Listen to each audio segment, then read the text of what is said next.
Okay, in this video we're going to look at the end of the Peloponnesian War. We've seen an end of the first phase of the war in which Athens and Sparta basically fought one another. First, it was in favor of Sparta because of the plague in Athens. Then the Spartans are defeated. Then the Athenians are defeated. And then both sides decide on war on basically status quo terms.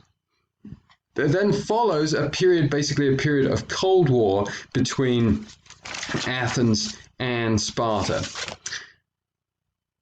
during which time the Athenians continue to expand the Delian League aggressively. It's a way of trying to expand their influence, basically to get ahead of Sparta in this race to become more powerful, and then eventually to be able to dominate them. And the Athenians in this exercise are led by Alcibiades, a highly ambitious character who suggests taking the Athenian fleet and seizing the city of Syracuse. Syracuse is a very interesting city in the context of the history of Greece because it's actually in Sicily, but it's a Greek colony. It's a Greek colony that's become a really big city. Sicily, a really important center for trade in the Mediterranean, and this is Alcibiades' highly ambitious plan. Ambitious is probably putting it charitably, to try and seize Syracuse. And when he proposed this plan, another Athenian political leader named Nicias supported the plan because he didn't want to look unpatriotic, but he said, let's make the force huge. And the reason that he said this was to make the assembly see how expensive and how dangerous this expedition was, and that they would vote it down. And now we see the weakness of Athenian democracy. The assembly is too afraid to vote it down. Why are they too afraid to vote it down? Because they pay the rowers of the triremes. And it's basically like cutting government funding to a government program. It's always unpopular. You have to be very politically brave and strong in order to do it. And the Athenians are not. And so they actually vote for this enormous fleet, and they're going to pay all these rowers, and they send this fleet off to Syracuse. By which time Alcibiades has been accused of a crime falsely accused of a crime by some of his political rivals. He's fled to the Spartans, and he's working for the Spartans now, and he's telling them about the Athenians' plan. And so when the Athenians arrive in Syracuse, the Spartans are there not long afterwards. You can see this route here leading you towards Sicily and to Syracuse. And so you have this huge force, but Alcibiades is not there, and then the Athenians are defeated. The expedition bogs down, there's a siege. Syracuse is a very big city by this point. The Athenians have the city under siege, but they're struggling. They send in more troops under Demosthenes, who had been the general who had defeated the Spartans. But in the end, it's a huge defeat, and Demosthenes and Nicias, these two other political and military leaders of Athens, are both killed in the disastrous defeat of this expedition. 200 Athenian ships are lost, 30,000 sailors are lost, 10,000 troops are lost. This is a huge defeat for Athens, and it swings the tide of the Peloponnesian War decisively in favor of the Spartans. Whereas previously, the two had kind of been equal, but you would think that Athens, with its colonies and its trade and its wealth, would eventually become too powerful for the Spartans to continue to resist. Now it's kind of the other way around. The Athenians have taken huge losses, and they're always going to struggle to get back to level terms after this and to make good of these losses. This is also a devastating blow to Athenian prestige. It's a devastating blow because the Athenian navy, which had been so powerful for so long, the most powerful military force in the Eastern Mediterranean, has been so thoroughly defeated.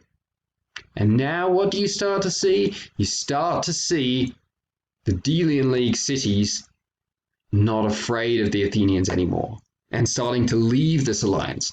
And what effect does this have on the Athenians? It means that now they're not receiving the money and troops that they've been receiving from these allies in the past. And the Spartans see this and they seize their opportunity to attack the Athenians. And this is another phase of the Peloponnesian War that's called the Decline War. The Spartans established forts across Greece, as you can see here, that are designed to cut the Athenians off from their silver mines and to harass their Athenian farmers. So they're going back to the same old strategy, but this time the Athenians don't have a big, powerful navy to oppose them with. Spartans even ally with the Persians. It's come to this, that the big bad enemy that they had resisted and fought these heroic campaigns against, they're now willing to ally with the Persians and to give the Persians a free hand in these cities in Ionia, because the Spartans don't care about them. Remember, they want to stay close to home, if the Persians will help them take down the Athenians. The Athenians nevertheless somehow recover. They use emergency funds that have been set aside to build a new navy, and they fight on. However, the morale of Athens was increasingly low, and the city was increasingly paranoid. You're looking at a situation now where no one in the city of Athens really trusts each other to look after the best interests of the city. It's just like why they commissioned this huge force. It wasn't because it was in the best strategic interests of Athens, it was because it was in the best political interests of the politicians who had voted for this force, or the assembly had voted for this force, because they would get jobs from the government as rowers in this big navy that were well-paid jobs. And so even successful generals who are fighting against the Spartans and winning wars and winning battles against the odds are being driven out of Athens or even executed because the city is terrified that they're trying to set themselves up to be oligarchs or to be tyrants. In this context, a new Spartan general emerges on the scene named Lysander. Lysander, who for a Spartan had a wide variety of talents. He was not only good at fighting on land, he developed a Spartan navy, and he confirmed this alliance with Persia, and he made it more effective. So now you have a Spartan navy, and how have the Spartans been able to afford a navy? Persian money. The Persians have given them money in order to build a navy to defeat the Athenians. And eventually, at the Battle of Aegospotani, the Spartans again catch the Athenian navy with the ships beached and the troops out of the ships looking for supplies. The Spartans go in and destroy the navy and destroy the ships. And at this point, the Athenians are going to have to surrender. They have to surrender, and they have to destroy the walls of the city that they had used to protect themselves. They have to give up what remains of the Delian League. They have to destroy their navy, and they even have to give up democracy.